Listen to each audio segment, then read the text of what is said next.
बिस्मिल्लाहिर्रहमानिर्रहीम। अस्सलाम वालेकुम नाज़रीन।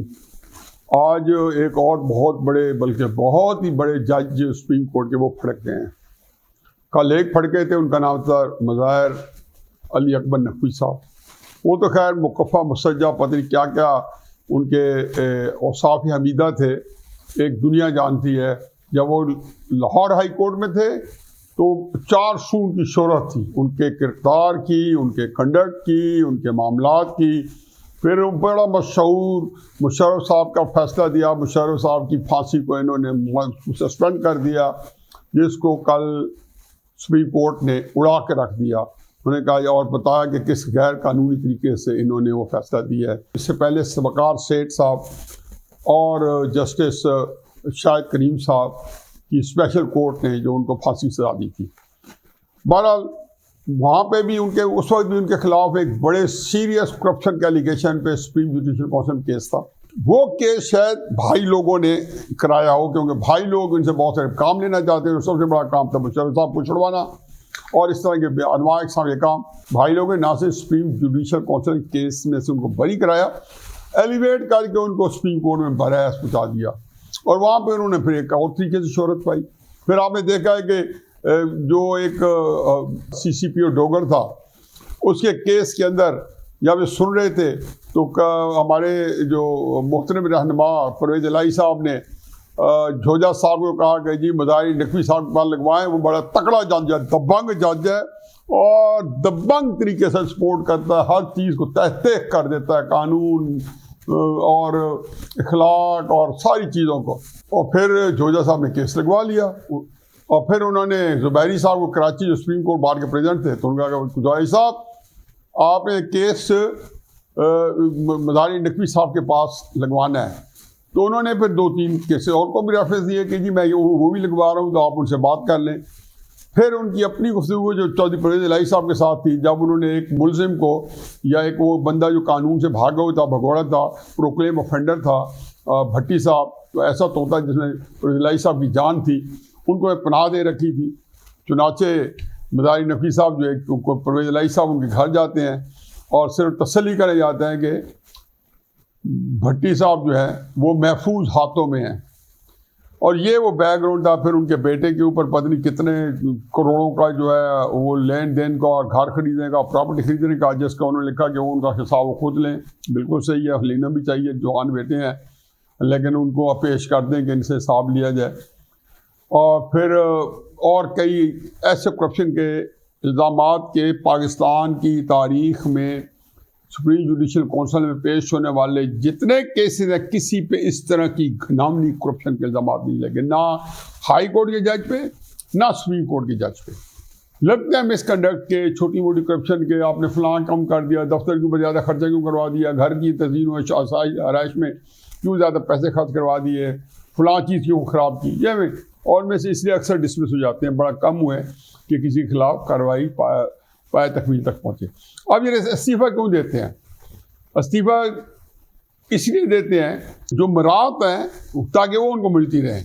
अगर सुप्रीम जुडिशल काउंसिल में कार्रवाई होती है और उनको वहाँ से रुसवा करके, बेआबरू करके सुप्रीम कोर्ट से निकाल दिया जाता है, तो उनकी वो जो लाखों की 10, 12, 15 लाख महीने की मराहत इनको मिलती हैं। आम जज जो 4-5 साल रहता है सुप्रीम कोर्ट का जज, वो भी 4-5 करोड़ का पैकेज लेके सुप्रीम कोर्ट से आता है।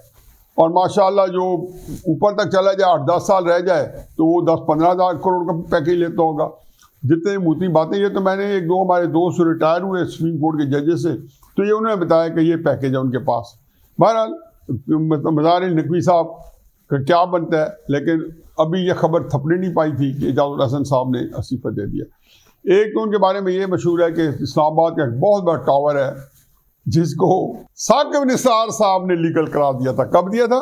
जब वो गरीबों की बस्ती के ऊपर बुलडोजर फिरवा रहे थे, जब नाजायज तजावुज़ात इस्लामाबाद के अंदर फिरवा रहे थे, उन्होंने 1 कॉन्स्टिट्यूशनल एवेन्यू इस्लामाबाद का जो सबसे बड़ा टावर है कॉन्स्टिट्यूशनल एवेन्यू के शुरू में ही कन्वेंशन सेंटर के साथ, उसको लीगलाइज किया।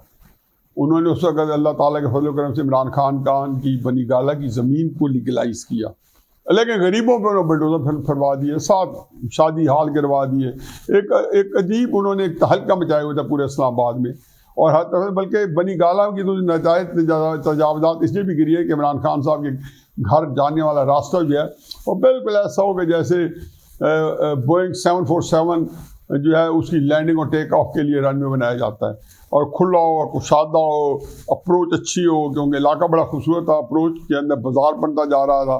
तो वो तो खैर एनीवे वज़ीर आज़म बनने के बाद तो वैसे भी थोड़ा बहुत इस तरह के मामला जो हैं उनको सीधा कर लेना चाहिए। तो इजाज़ुल हसन साहब ने 1 एवेन्यू इस्लामाबाद के अंदर उसी का केस सुना, जहाँ पे उसको लीगलाइज करा दिया गया साहब के साथ, और उसी में इन्होंने एक अपार्टमेंट जो उससे फ़ायदा लिया, एक अपार्टमेंट लिया।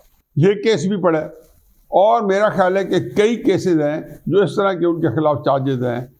मत भूल जाएं कि वो एक मॉनिटरिंग जज बने रहे, नवाज शरीफ साहब को सजा दिलाने के लिए एक जूनियर जज के सर पे मॉनिटर क्या होता है उसकी निगरानी करते रहे, ताकि नवाज शरीफ साहब को बाहिफाजत सजा सुनाई जा सके और हर तरीके से उनको सजा मिले।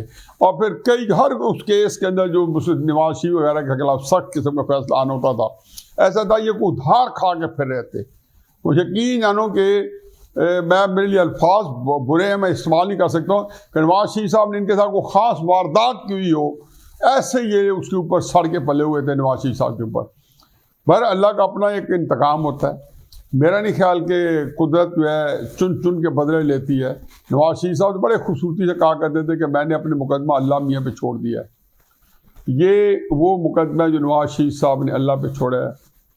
साकिब निसार साहब, उमर अता बंदाल साहब भी देख लेंगे, इजाज़ुल हसन साहब और मुजाहिर नकवी साहब, और इस कबील के और भी 2, 4, 5, 7 जितने भी बड़े बड़े सुप्रीम कोर्ट के अंदर हैं या और कई दर्जन हाई कोर्ट्स में हैं। हकीकत जान लें कि वो कहते हैं, अंग्रेजी में कहते हैं इट्स ए पे बैक टाइम पार्टनर। ये मकाफात अमल, ये रेट्रीब्यूशन, ये अल्लाह ताला की तरफ से है, ये बात नहीं पाएंगे। इसमें बात अब इतनी है कि आया इन दोनों जजेस की गोशमाली नहीं होगी। मंसूर अली शाह साहब ने आज सुप्रीम जुडिशल काउंसिल के इजलास से बड़ी खुश से बात की। उन्होंने कहा ये कैसे है कि आप इस्तीफा दे दें, इसका मतलब है आपका कोई हिसाब किताब ही ना हो। क्या मेरा भी कोई केस है? ये मुझे अजीब समझ नहीं आती कि कोई जर्नैल करप्शन पकड़ा जाता है और इस्तीफा दे घर चला जाता है, ना कोई पूछ न पड़ती। हमारा इंटरनल एक सिस्टम है उसकी जांच पड़ताल का। फिर उसके बाद कोई जज होता है तो जैसे पकड़ा जाता है चोरी करते हुए और इस्तीफा दे के चला जाता है। क्या ये सिविलियन ही रह गए हैं? फवाद बेचारे ग्रेड 22 का अफसर, बेहतरीन ज़िंदगी में सारी ज़िंदगी नौकरी की, या ग्रेड 22 के अंदर आके सही मानों में सरकारी अफसर अपने 2, 3, 4 साल की ये जो होती है स्पेस एंजॉय करता है। आपने उठा के उसे जेल में डाल दिया, कोई पूछ पछ नहीं की। 2.5-3 साल तक को पता नहीं है। वो आज चीमा है, बेशुमार है, सियासतदानों की बात ही नहीं कर रहा हूँ। अरे ये अजीबो गरीब मुल्क है, अजीब जुल्म का निज़ाम कायम है कि जो ताकतवर लोग जुल्म करते हैं, ज्यादती का उनको कोई नहीं पकड़ता। जो बेचारे इस सेटअप के अंदर कमज़ोर हैं, ब्यूरोक्रेट्स हैं, सियासतदान हैं, वो भुगते रहते हैं आपके। मेरा ख्याल है कि काजी फैज़ साहब से बड़ी तवक्कुआत है। पहली तो ये है कि इन दोनों को ये जाने ना पाए। ये बहुत बड़ी खबर है और खुश आइंद खबर है कि इजाज़ुल हसन साहब जो हैं वो सुप्रीम कोर्ट से दुम दबा के भाग गए हैं, क्योंकि उनको पता चल गया होगा कि उनकी गोशवाली होने वाली है। और इससे पहले भी कोई बुरी खबर नहीं थी कि मुजाहिर नकवी, जिसने हर तरह से जांच पड़ताल की, सारे जजेज ने उसके पुराने जो उस्ताद थे, साकिब निसार टाइप, बंदियाल साहब टाइप, सब ने कहा कि आपने इस्तीफा नहीं देना। लेकिन उनको जो क़यामत के मंजर नज़र आ रहे थे, इसी में आफियत समझी। लेकिन मेरी सुप्रीम जुडिशल काउंसिल, काजी फैज़ साहब और मंसूर अली शाह साहब और सारे सीनियर मेंबर तारिक मसूद साहब से गुजारिश है कि खुदा के वास्ते एक दफ़ा इस रवायत को ख़त्म करें कि इस्तीफ़ा दे के भागने वाला बंदा जो है हिसाब किताब ना दें। या तो नैब के हवाले इनको करें या इनके हिसाब किताब खुद चुकता करें। जैसे काजी फैज़ साहब का केस, उनकी बीवी का केस FBR के हवाले कर दिया गया था, इनका केस भी नैब के हवाले करें ताकि ये सारे लोग अपने अंजाम को पहुँचें और जो किया है उसको भुगतें। हमारा